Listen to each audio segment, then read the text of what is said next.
Hey, Tanif, I've been looking at this really cool katana you gave me, and I was wondering, is there something special about it? I can't quite tell what I want to know if, like, it feels like it's actually really good. Okay, I'm just gonna go test it.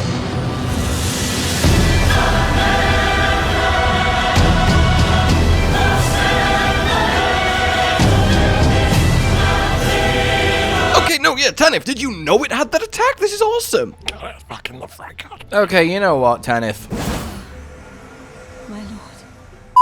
Hello, my fellow Tarnished, and welcome. Today, as things are going to get just a little bit poisonous. And not just poisonous, we're talking deadly poisonous, which, yes, is a unique special thing in Elden Ring, and it's a lot better than people give it credit for. That's if you're even aware it exists to begin with, which I certainly wasn't until I started investigating today's build/weapon. What is today's build/weapon? Well, it is the Serpentbone Blade, a fantastically designed katana that does things a little bit different. It has natural poison on it, and it's a good solid B scaling, fairly decently damaging weapon. But it's easy in the world of seppuku and bleed and power stance and katanas to be like, yeah, okay, why would I want to just use one-handed poison katana? Are you insane? Bitch, I might be. But with that insanity comes both fun and power,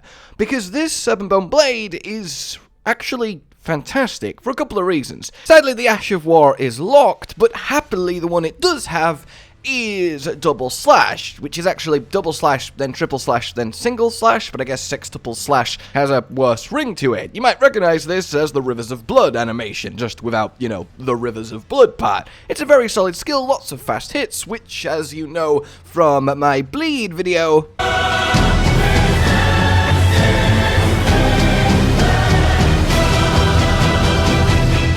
which I will link down below, lets you do some ridiculous damage. But that is not it. Serpentbone Blade also has a unique special R2. A normal katana does a little thrusty forward. Serpentbone Blade does a little 1-2 whack, which is not only incredibly fast, not only a double hit, so yes, feeds into damage boosting on multiple hit, talismans, items, etc., but it also packs an absolute wallop. And of course it's 2 hits, so that's 2 lots of the status build-up, i.e. the poison. And of course, poison happening means that yes, we can use the Kindred of Rot's Exultation that you get from the Seawater Cave at the end of the Seawater River once you kill the Kindred boss fight. This will give you 20% damage for 20 seconds after poison happens. And it also lets you use the Mushroom Helmet, which, you know, to be fair, this build should technically use the Mushroom Helmet. It's an extra 10% damage when poison happens. But look, I hate how this thing looks, and I'm sick of building my fashion around it, so if you want to min-max, put the Mushroom Helmet on, but for this demonstration and video, please just let me have my Elden Bling. But that poison itself, uniquely to this weapon, a throwing pot and some claws, it's an enhanced poison, known as deadly poison, which is much more potent than normal poison. Oh, and to quickly throw in where you actually get the Serpentbone Katana from, it's one of the rewards from Tanif for doing the Volcano Mana questline. Go through the assassinations, and your reward for the second assassination will be this blade. Using our test giant here, you can see just the difference in how fast and hard it's ticking. But normal poison, for reference, lasts 90 seconds, and every second will do 7 damage plus a tiny percentage of the enemy's max health. Whereas deadly poison lasts for 30 seconds instead of 90, so a third of the time, which initially sounds worse, but is actually a big benefit, and it will do double damage, 14 per tick plus a bit of percent health instead of 7. Which is obviously really potent and puts a proper timer on players in PvP and actually does helpful damage against bosses. And the reason it lasting 30 seconds is an advantage is because, hey, we have a talisman and helmet if you're using it that gives us plus 30% damage using both for 20 seconds when poison happens. So with normal poison, you can only do that once every 90 seconds, which is garbage. But with deadly poison, you can do that once every 30 seconds, which means 2/3 of the time you will have this buff up, which actually is really good and worth using. So, what we have here is a weapon that applies a strong ticking dot which boosts our damage. We then have a unique heavy attack that is a series of fast hits combined with the series of fast hits on the inbuilt Ash of War, which lets us take advantage of three key things. The Rotten Winged Insignia, which will give us an up to a 30% damage boost with many hits in a row, the Militant's Prosthetic, which will give us a 20% damage boost from multiple hits in a row. Both of these you get as the reward from the end of the Millie questline, if you help her rotten, if you go against her prosthetic, and the Wondrous Physic Tier, which does the same effect, plus 20% damage for rapid hits in a row from the Erd Tree located here in the Consecrated Snowfield.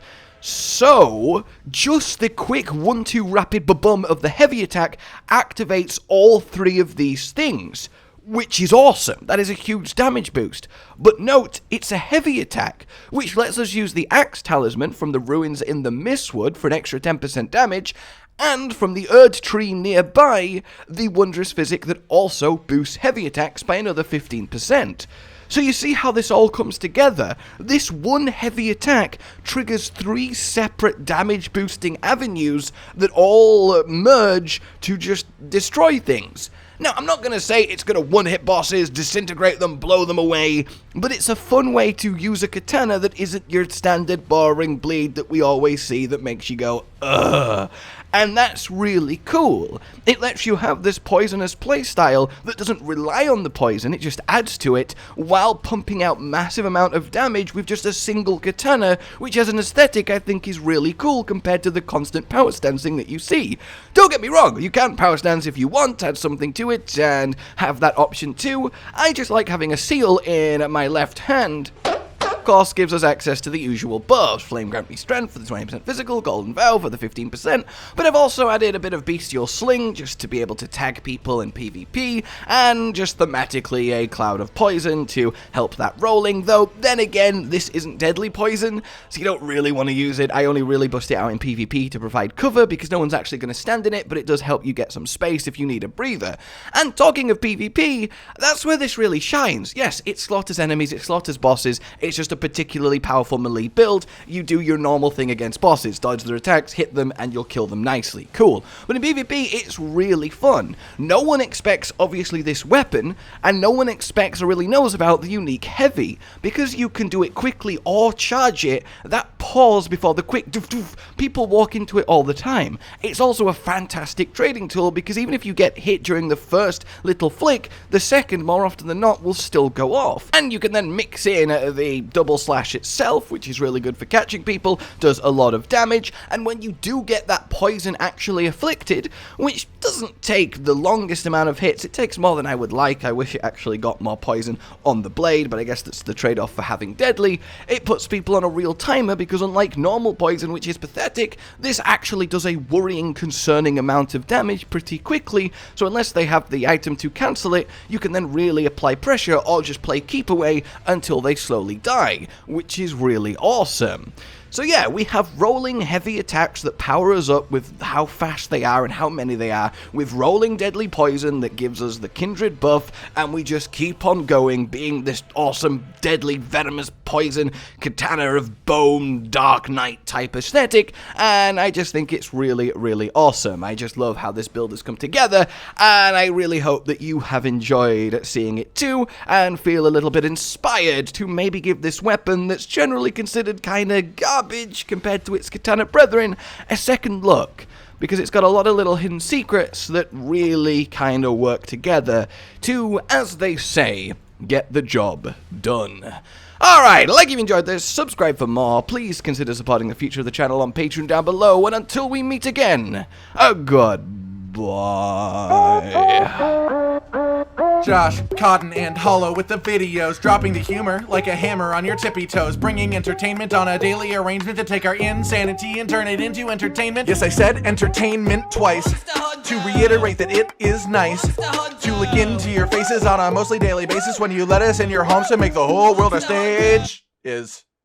Goodbye.